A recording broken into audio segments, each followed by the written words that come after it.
Actually, I'm trying to use my majority for the moderator to translate in brief whatever being said by Ustaz Abdullah Zaik to our non-Malay speakers.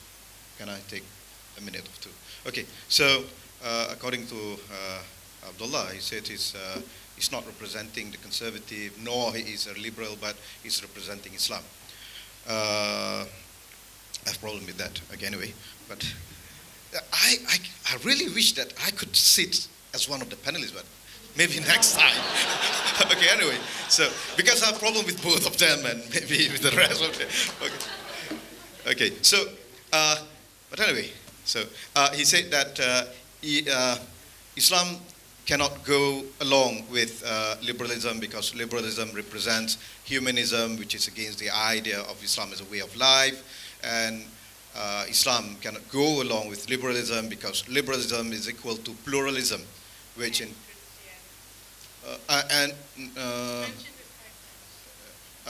no, I will explain. I'll come to that. I really disagree with all of them then. Okay, and he said that Islam couldn't go along with liberalism because liberalism is equal to pluralism, which equates all religion as equal to each other, and this is against the idea of Islam being the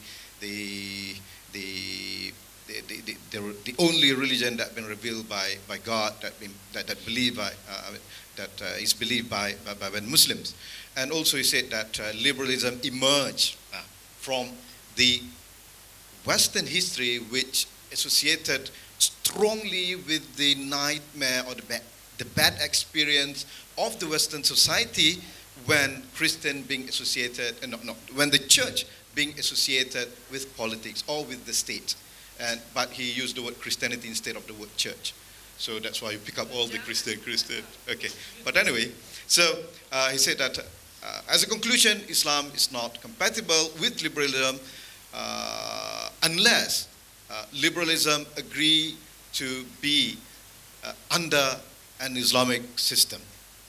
Otherwise, it couldn't get along. But according to Abdullah, he said that can liberalism get along with faith? He said yes, because faith that being understood by the others, not by Muslims, is only a relation between individual with God, a spiritual relation between individuals with God. But when it comes to Islam, it's incompatible because Islam is the way of life. But one thing, I still remember if we go along in our economic reading or whatever, you still find Gandhian economy, for example, or Buddhism economy, Schumacher, for example, and you could find also theologian, liberation theology of the Catholics and whatever. So I think it's rather a sweeping statement by saying that other religion has nothing to do with the way of life. But anyway, we go straight away to Patricia, please. Assalamu alaikum.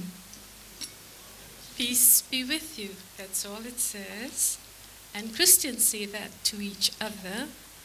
Frequently in the middle of our service, we turn to each other and say, peace be with you. And that's all I've said to you. Assalamu alaikum. Nobody answered me wa and alaikum with you, salam, peace. Never mind. That's because this has been so demonized. All right. Ustaz Abdullah Zaik minta maaf ya sebab pembintangan saya tidak dalam bahasa Malaysia, Melayu, tak cukup fasih tentang subjek ini, perkara ini yang sangat penting, amat penting bagi ketelitian dan tetap ya tentang subjek ini. So, I'm going to continue in English. All right, I'm here to represent the Christian Federation of Malaysia. You can find out about us on our website, but we cover more than 90%, almost 100% of all the Christians in Malaysia. The Catholic Church, the Council of Churches Malaysia, which includes all the Protestant denominations. These would be, to explain to you, Anglicans, Methodists, and so Lutherans, and so on. And the National Evangelical Commission, National Evangelical Commission of Christian fellowship. I'm kind of thrown off my equilibrium because Ustaz Abdullah Zaik was somewhat forward, but I appreciated that. I've come here precisely to speak about this, and I thank Ideas for the opportunity to do so. First of all, before I start to reply, I'd like to clarify one particular very significant point, which was being made, which is that, yes, it's about the history of the West, which comes from Christianity, so on and so forth, but invariably using the present tense, where the West, whatever that is, because depending on where you are standing in the world, the West is the Middle East. So I think we need to end the stereotyping of what constitutes the West and state quite specifically what it is that bothers us about European or American or Australian culture. And with that, the West, having had Christian roots, but believe me, is extremely secular. It has been, continues to be, and is equated with Christianity. And that is a complete fallacy. Because, for example, many Muslims I meet will tell me, why can't you live under hudud or Sharia? After all, Muslims in the West live under Christian law or Christian-founded laws. My friends, if they were living with Christian law, they would be living with canon law. They are living with secular, liberal, non-liberal laws. So we need to make this clear differentiation between what constitutes the West and lumping it together with Christianity, which is all over the world in different forms. Islam and Christianity have embraced and comprise enormous diversity, which is why they are world religions. Every day, as someone who studied religion, hundreds of religions die. But these are world religions simply because they have been inclusive. They have embedded themselves in different cultures while holding on to their tenets, their dogma, their basic principles. So there is no one version of Christianity to flay at, and there is no one version of Islam for us to also call Islamophobic terrorists, and all that is nonsense. There is diversity, as Farouk said. Okay, my first point, I've got to go quickly from now on. I do want to set the stage because I'm going to have to take head on some of the accusations made about Christianity in Malaysia, equated with liberalism and what is our agenda. The agenda always there, no, or conspiracy. The first of which is that we are Ahlul Kitab or Kitabiyun. Please, let's remember, we are family. We come from the lineage of Abraham, okay? And like any family, extended family with a long history, we have had our fallouts and problems. But the point remains, we have so many things we share in common, and our history as well. When the Prophet, peace be upon him, and his Sahaba were fleeing the Meccans who were persecuting him, an Abyssinian Christian king gave him refuge. Likewise, the Prophet gave the Christians of Najran a covenant where he said, I will protect you. But we have fallen out. In the Quran, in Surah 9, Ayat 39, we have, in translation, I think it's only fair for most of you don't speak Arabic, fight with them until the last day, until they are brought down low. And the fight is qatilu, which is the same word used for the war jihad, because there are many jihads, but the jihad that indicates war uses qatilu. And so that's directed at us because Christians and Jews broke the treaty with the Prophet. So we have those breakages, quarrels, and so on. The point remains, though, we have far more similarities. Quickly, what are they? Bismillah ar-Rahman ar-Rahim reverberates through the Quran. It is so moving that every surah starts with it. Now, what did Jesus say to us? We already had 10 commandments for Moses to go down, you know. So he said, I leave you this one commandment, John chapter 13. Love one another as I have loved you. He wasn't talking about free sex and so on. He was talking about compassion and mercy. And Jesus' example was precisely that, compassion and mercy to widows, to orphans, just like the prophet, to those who were cast off by society, people who wouldn't associate with the Roman tax collectors. Jesus said, come now, I eat with you. Okay? So we have that.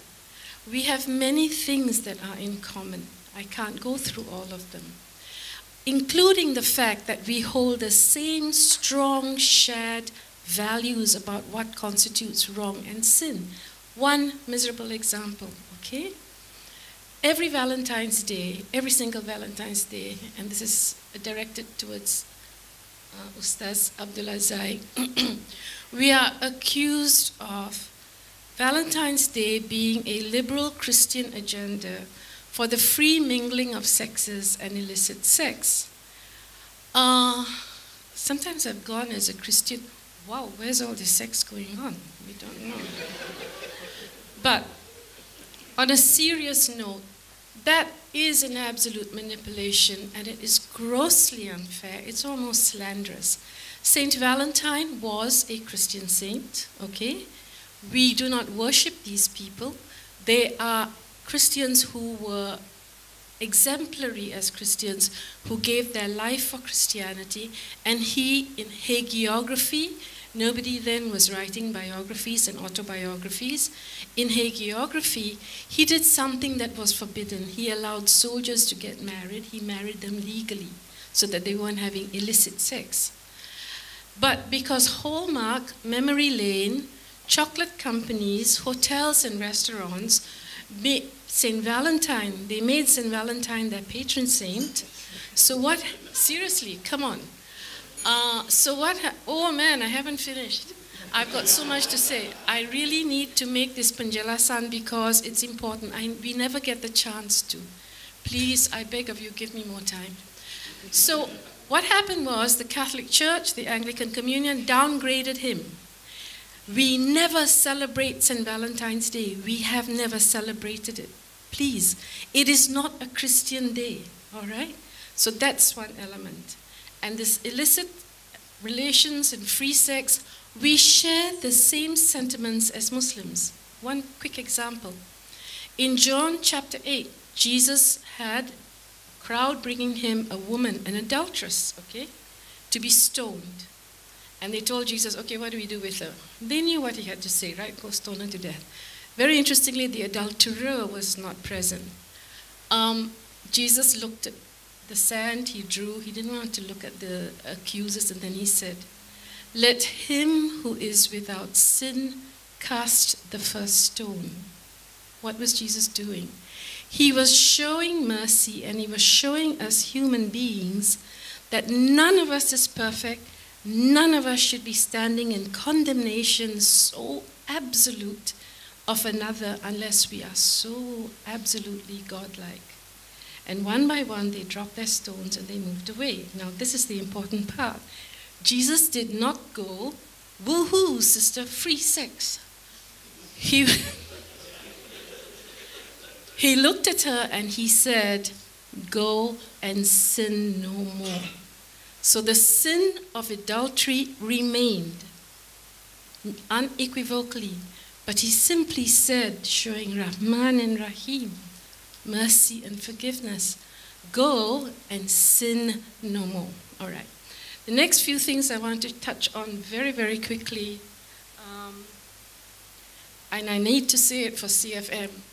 The business of hudud, everyone will tell us it's none of your business, it applies to Muslims. No, it doesn't. We are stakeholders too. And when the testimony of people of other faiths, I don't like non-Muslim, non-Christian, it makes one religion normative. So people of other faiths, we have got less value even in our testimony in hudud. You relegate us to the status of what Farouk was talking about, dhimmi. Malaysians like to say zimmi, I'd say dhimmi. We are ahlul dhimma. And apart from everything he explained, The status of dhimmi ended in 1856 with the Khat-i-Humayun from the Ottoman Empire. No more status of dhimmi. And suddenly, in various forms, it's coming up. And it is not fair, and it doesn't go together with modern nation states, constitutions, and the issues of fundamental rights. Even the Cairo Declaration on Human Rights concedes far more than this, all right? Now, while I'm on that subject, just go very quickly. While I'm on that subject, one of my last few. We've apologized for the Crusades, but the Crusades, nobody ever seems to mention, were in relation in the 11th century to the growth of the Muslim empire. And while Muslims were certainly a lot fairer to their non-Muslim people, they were dhimmi, zimmi. So the Crusades started there. The Crusades were done horribly. They were wrong. Pope Benedict has apologized for them, and I myself am thoroughly disgusted with them. Finally, the last and most important point, to equate liberalism, the West, Christian-Jewish conspiracy or agenda. Ladies and gentlemen, my brothers and sisters, you'd read that very often. This is not some phantom of our imagination. We keep very close track of this. Just in this year alone that's hardly finished, I don't know how many times it has been said, including by an UMNO minister who said, the Sarawak report is actually a Jewish-Christian agenda to end the Islamic State of Malaysia. These are very, very serious accusations for us. Please don't do that to us. We are Warga Negara Malaysia, yeah, I am. Jews are themselves very diverse. Remember, please try and differentiate between Zionists and Jews. There are Israelis in Israel who fight for Palestinians. I know them personally, they're Beit Salem, they're human rights lawyers. There are Orthodox Jews, the last people I thought would do it, who are now absolutely saying, you can't do to Gaza what you just did. I am almost in tears when I think of what was done to Gaza. Zionism and the Zionists of Israel were criminals. The Vatican has recognized years ago the right of the Palestinians to a homeland. Remember, the Vatican is a state in the United Nations. So that recognition is extremely important. Please don't equate us with Jewish Zionists, Christians, liberal agenda, and that is going to undermine Islam. It is not true. The Vatican provides aid to Gazans. The United Nations considers the Vatican, bigger than Bill Gates, as one of the biggest donors of charity and money without strings. So, final point again, this business of conversion, totally brought up time and again. Every time there's something Christian or liberal, it's a Christian agenda to convert. My friends, from the time of Hassan Ali, Dr. Hassan Ali, who kept accusing us of conversion, we haven't had a single proof given to us of a Muslim who's run off and converted to Christianity. And here we are, look at you people, what you all have done, okay? So I will end by saying this. I want to answer the question, does liberalism and religious faith go hand in hand? Yes, it does, simply because if we don't demonize the word liberalism, if we take the definitions by Farouk Musa and Dr. Farouk Musa and Dr. Uiki Beng, it provides a space for people to have the freedom of religion. For Muslims abroad who are minorities, it provides them that space. And so I wish you peace. I ask you to please understand the nuances, the differentiation I am begging of you. And Ustaz Abdullah Zaik, it was not confrontational. Saya beri penjelasan sahaja. Assalamualaikum.